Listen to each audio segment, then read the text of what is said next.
A small Galesburg business continues to do big things on the worldwide stage.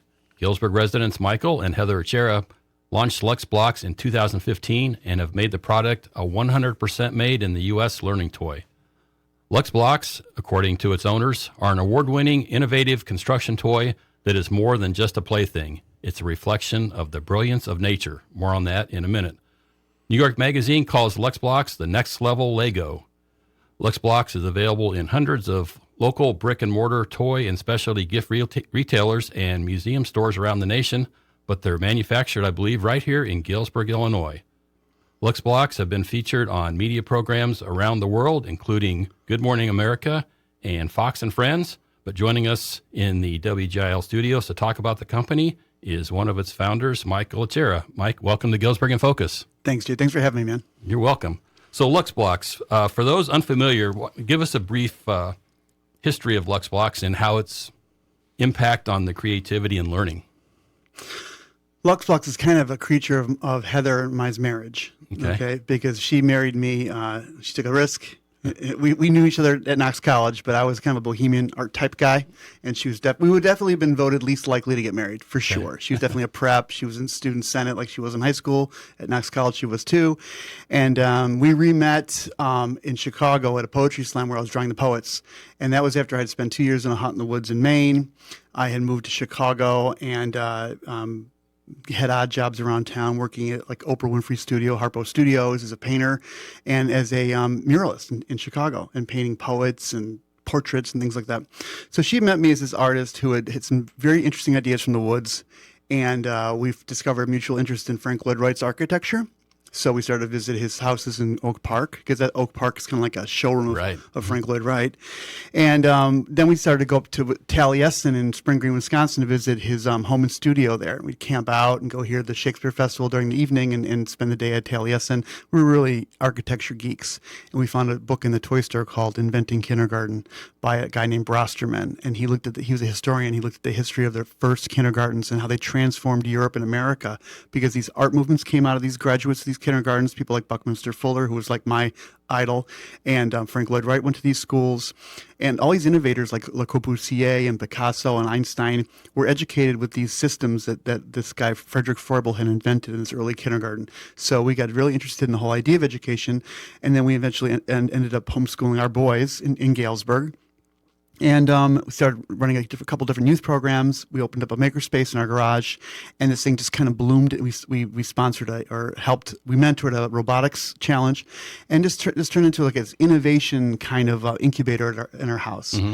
And then we started having kids drill into blocks, and we started thinking about the idea of the toy and what it could become if we modeled it on nature's principles instead of the brick universe, which is a really old way of thinking about things. The brick universe that stems back to like 6,000, 7,000, 8,000 years ago.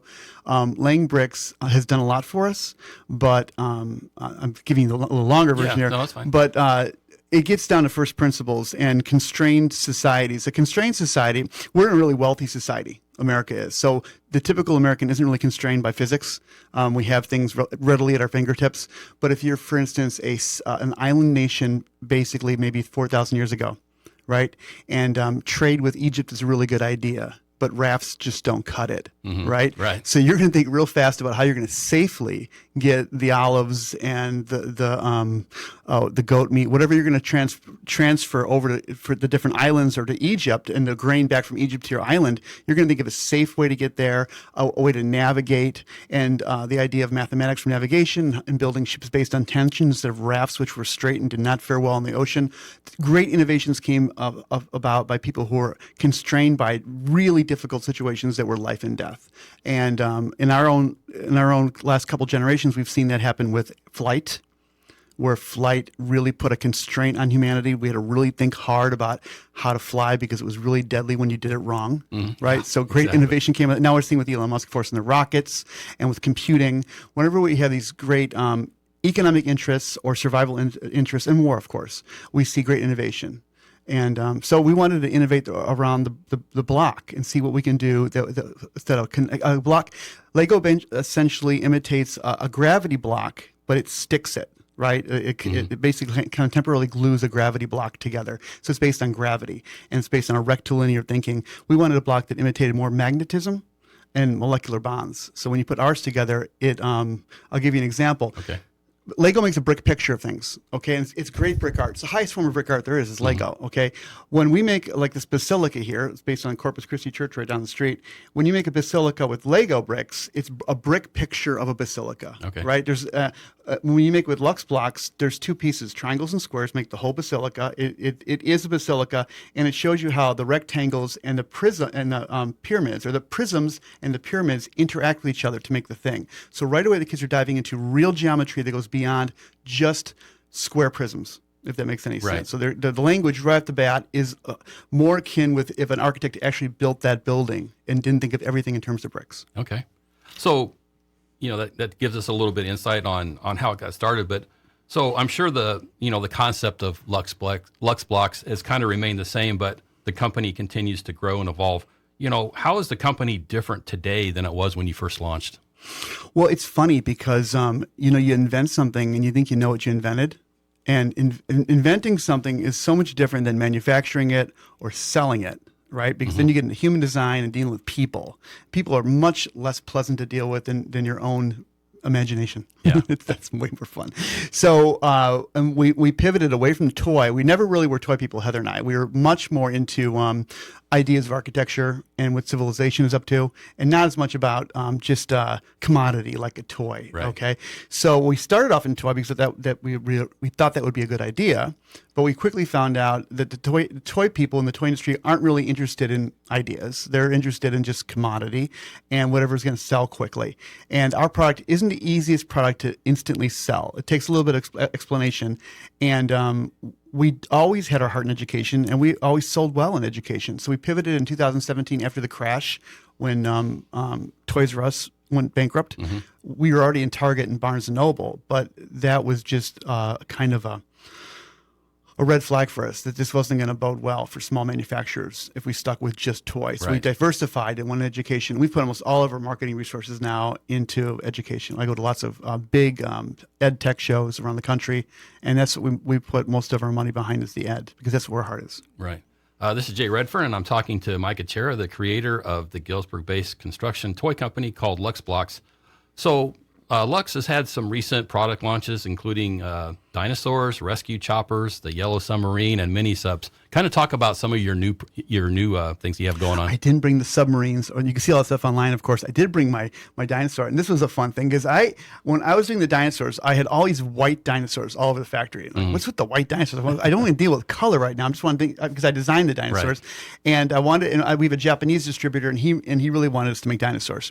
So when I finally made the dinosaurs, I said, okay, now I can think about color. And I was making green dinosaurs and brown dinosaurs and black dinosaurs, and I was like, wow, but what if I made a tiger dinosaur? Wouldn't that be amazing?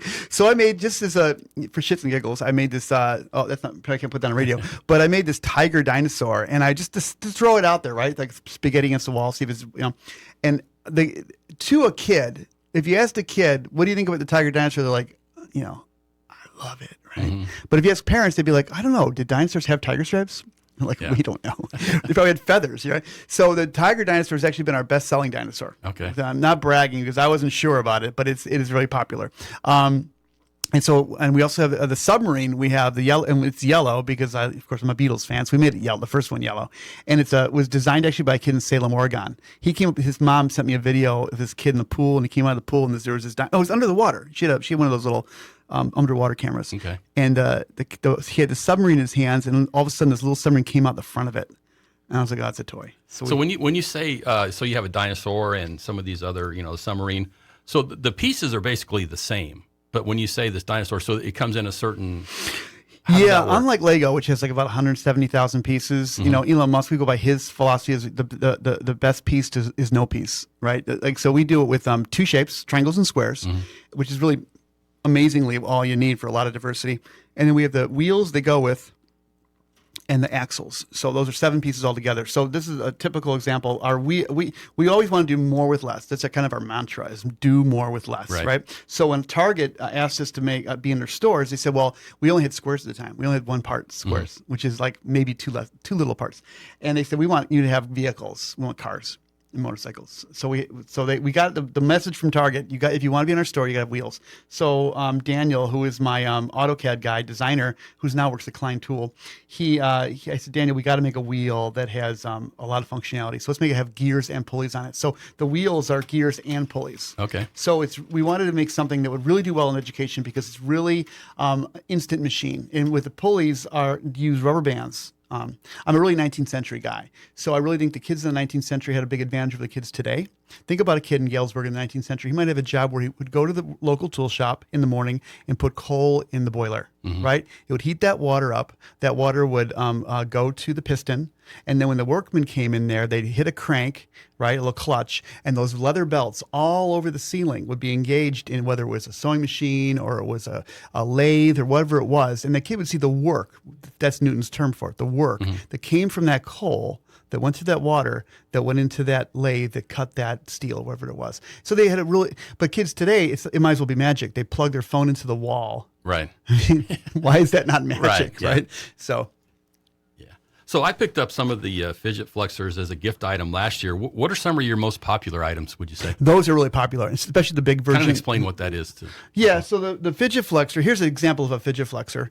And basically it's a Ceres linkage. So it's just, this one is just 3 strips of Lux Blox connected together at the beginning, middle, and end. And so it imitates the motion that a ballerina might make in a plie when they do that ballerina squat. So because Lux Blox uses the same joints we have in our hands, the revolute joints, right? They're on our knees, right? So the same hinges like in a door. So, but most people aren't used to seeing hinges used in such a geometric way. So it makes this motion. So what this is doing is mechanically reducing squish. When we think of squish, we think of pillows, right? But we can't tune into thousands of little tiny or millions of little corpuscles of crushing. They might be little foam or something inside the pillow, right? We can't see those mechanical actions. All we know is squish is like an ephemeral feeling. But this, you have that same ephemeral feeling, but you're seeing mechanically exactly what it's doing. So the brain, it tickles the brain. It's very they say it's very satisfying. And it is. Yeah. So fidget flexor, what does that kind of mean then? What do what's the name mean for the product? Well, fidget is a very popular term. Right, and we do well with the autistic community. We do well with that community. We just do well. That was never a goal, but we happen to do well with kids, especially at the executive function. They tended to like almost calm when they play with our things. So that was a fidget, and fidget's a thing, of course, with the fidget spinner, and it flexes, right? And I didn't know that kids use the word flex to show off. So he came up with the term, and all my sons were like, "Do you know that means you're bragging?" It's like, no, but that's cool too. I'll take it, So yeah. That's why we call it fidget flexor. And then the big one is called the mega flexor because it's mega. Okay. So as this airs, we're a little over 2 weeks from Christmas. What are some of the holiday items that you have for Lux Blox? And what are some of the innovative ways that maybe Lux Blox enhances the holidays? Well, that's a good question, actually, because unlike a lot of the toys you might get, and no knocks against Lego. We were a Lego family, and I like other building blocks, too. I was a big Lincoln Log kid. I loved Lincoln Logs. Oh, my God. See, think of something like Lincoln Logs brought you back to, like, the Davy Boone days, right? Yeah. Davy Crockett. Yeah. Daniel Boone. And so I love log cabins, and they were great. And actually, I think the inventor of Lincoln Logs was Frank Lloyd Wright's son. Oh, wow. Bring it back to that, right? Okay. So, and I was a Tinker Toy kid, too. I mean, I loved all that stuff, right? What Lux does is it has emergent properties. Okay, what Lego does is, and their whole business model changed in the '90s, where they basically became attached to the hip with like people like Disney, where they said, okay, you make a movie and we'll make the toy. Right, and that was Harry Potter, of course, the perfect storm for that. When kids used to read, remember that? They all read Harry Potter, and then they made the movie, and then Lego made the toys, and so Lego was making $1 bajillion. But Lego's had a hard time staying relevant because of YouTube. Okay. When people say, "Who's your biggest competition?" I say our biggest competition is the same as Lego's biggest competition. It's digital. It's kids not playing with their hands. Right. Okay. So what Lux offers at the Christmas time is, it's an open-ended toy. Even though we make kits like rescue helicopters and army tanks and all that kind of stuff, the kids can make it. That's fine. Yeah. But one Meredith Sinclair, who was on WGN TV, she said what she does with her boys, her family, is she'll put them in a bowl by the TV at the Super Bowl, and then she'll just watch and see what happens. And guaranteed, phones are cool, but after they checked all their likes and whatever, they start playing with things, and you'll have adults and kids playing together, building stuff. Right. And there's no directions, right, that come with No, they do. We have directions. We you do? Totally do. Okay. I don't really care if they look at them because really what often happens is kids they'll improve on my designs. They'll just improve it and do their own thing. So no, Yeah. And so, But you can give them to somebody, and then they can just, without looking at anything, just kind of create on their own. yeah. And the cool thing is that here's an example. These are just Lux triangles, right? We call them trigons because that was the original word for a triangle, the Greek word. And they'll naturally curl right up into a nano tube. A nanotube was a recently discovered thing in the last 20 years when they discovered, when Croto and Smalley out of the University of Texas in Austin discovered Buckminster fullerene, and they found out that this new form of carbon, okay, and it'll make tubes, it'll make balls. So kids will be making these really interesting exotic forms through play that you'll never, ever, ever, ever do at Lego or Connects, right? So we wanted kids to be exposed to the bubble universe, that's cool. or the virus universe, because viruses and all small things, usually whether they're alive or even dead, want to form little bubble shapes. Nature just makes bubbles naturally. We snap in the ocean, you make foam made out of bubbles, right? Your beer is all bubbles. Right. So Lux also makes bubbles really easily too, because it's using the same principles as nature. So we want to expose kids to that, and kids love it. Like, they're making spheres, right? Yeah. And kids are natural architectural lovers. So something like this here, does that come in a kit, or is that just something that somebody This would made? come in more of our education kits, Okay. which are everything on our website's on sale from 30 to 40% off. And we have a store now for Galesburgers only, pretty much, or the people near at our factory. It's open 9 to 12, 5 days a week, Monday through Friday. Just come to our door. We're open, and the sale we just continued our cyber sale for people in Galesburg, so you can come there, and we have almost everything we sell is for sale there. Okay. And you're located on Prairie Street? We're right at the old Anderson Cleaners on the railroad tracks in Prairie, 262 North Prairie Street. Yeah. Okay. This is Jay Redfern, and I'm talking to Michael Acerra, the creator of the Galesburg-based construction toy company called Lux Blox. So Lux Blox aren't just gift items or toys. How are your products, how are they utilized in schools and libraries and scout troops and clubs? Well, they're looking for things. The first order of business in education or in anything when you're working with kids is they use the word, the E word, which is engagement. Mm-hmm. You want the kids to be focused on something constructive, right?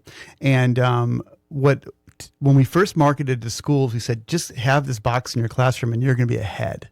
Right, just use it as a carrot, right? What teachers and librarians quickly found out was the kids that are mostly the burdensome kids, that usually that boy who they think might be a criminal someday.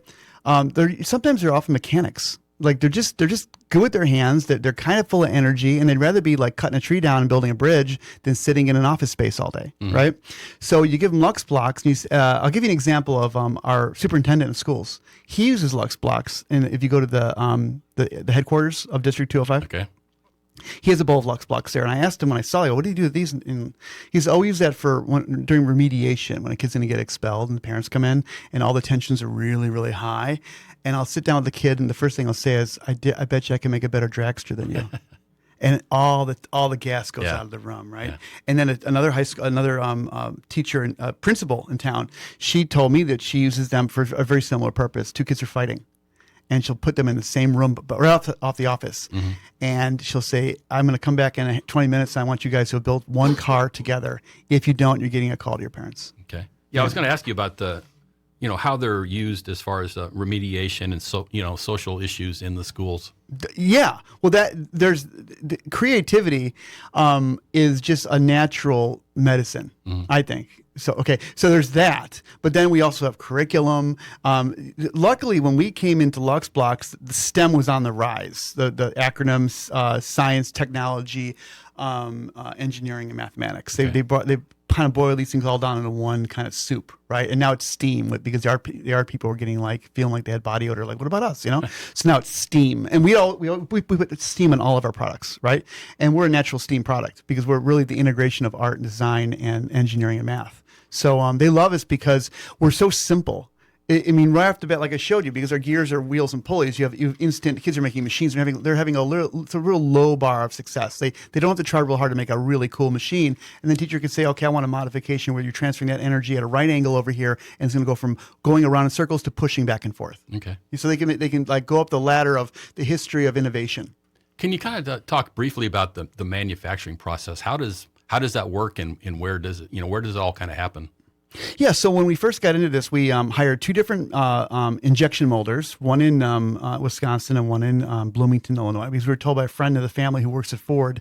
He said, if you can afford it, get two different people to make your product, because Ford, when they made the Astrovan, it's really important when you launch a product, a car product, it's got to launch on time, otherwise you're in big trouble. And the Astrovan came into problems because they had one guy doing their blowing their manifold for their air conditioner, and it didn't fit.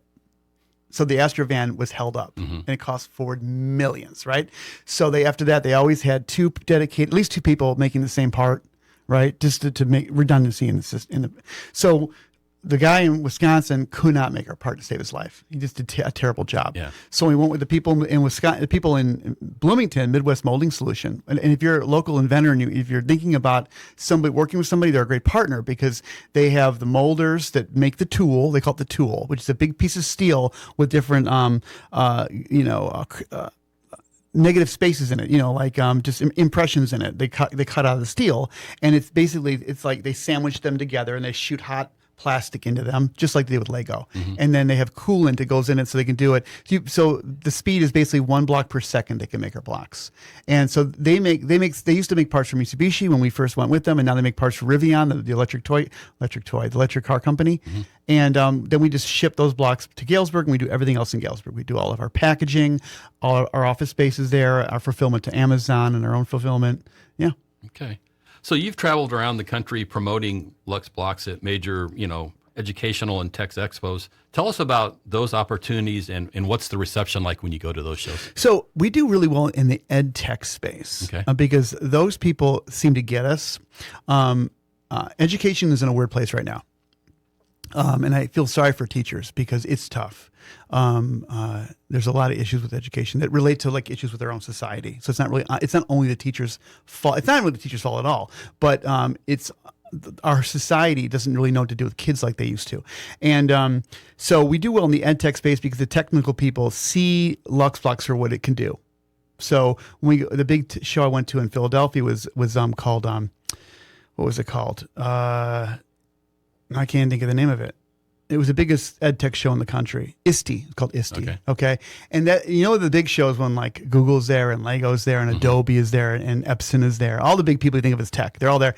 And they're coming by my booth. And one guy came by and he had a funny accent. He's talking to me for a while. Then I looked at his shirt and said Lego. I'm like, oh, the enemy. And he was hilarious. I was going to ask you about that. You've mentioned Lego several times. Obviously they know about you, right? I mean, what do you think their perception is of Lux Blox? Oh, they're like the giant, and I'm like a mouse. Yeah. They're so big. They have big guy problems. They have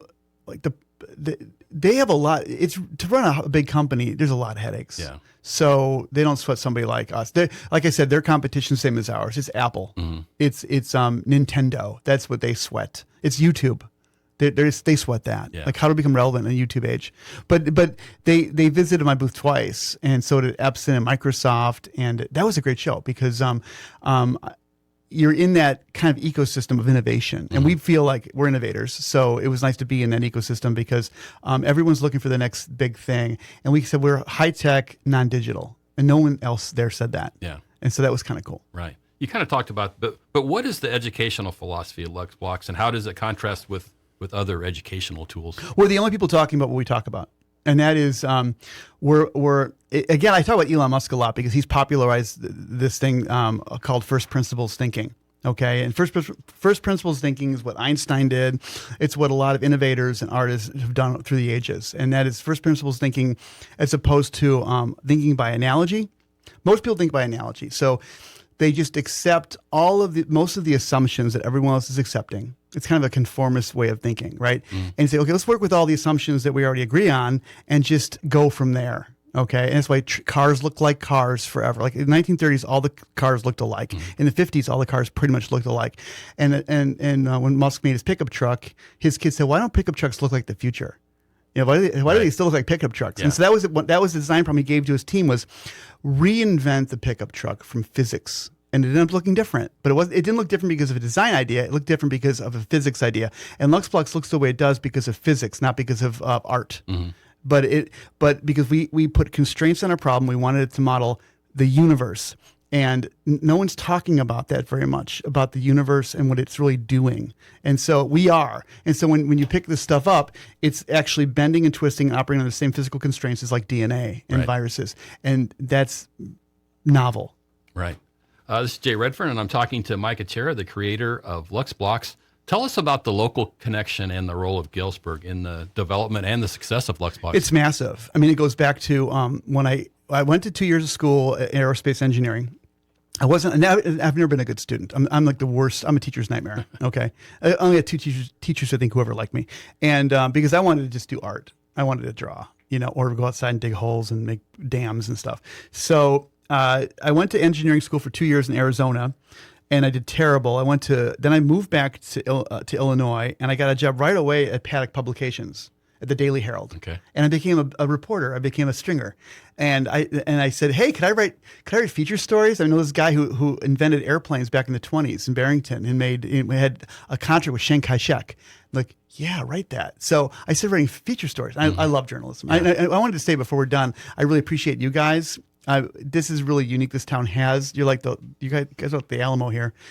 You're the last guy standing. We appreciate that. No, we appreciate you. I mean, this is great that Galesburg still has a news outlet. So I love doing that, and I got a scholarship to go to Knox. Okay. And so I came down here to Knox College in Galesburg. I loved it.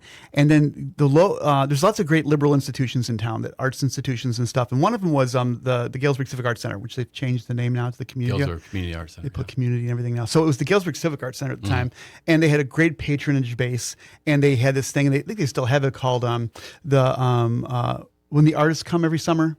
What's it called? Right, I know what you're talking about. Yeah. I'm not sure what the name of it is, but it's basically, what do you call it when somebody you invite somebody to come and stay for a while? Oh, there's a name residence? For it. Yeah, art. Thank you. Yeah. Artists in residence. So they had the artist in residence program the year between my junior and senior year, and I met this guy named Carlo Pittori, who's a total character.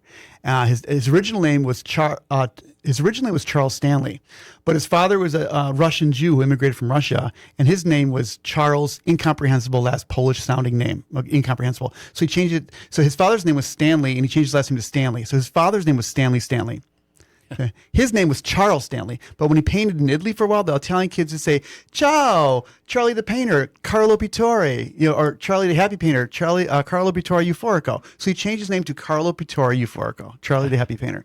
So I met this guy, and he was like, I was such a dumbass. I was like, I liked Sylvester Stallone. I was like a kind of a doopy kind of Chicago kid, and he was like, "You're mumbling. You can't even speak. You need to hone your skills and hone the way you speak. And you should go live in the yurts in Maine. Live where we live in the hut in Maine, and spend a couple years just."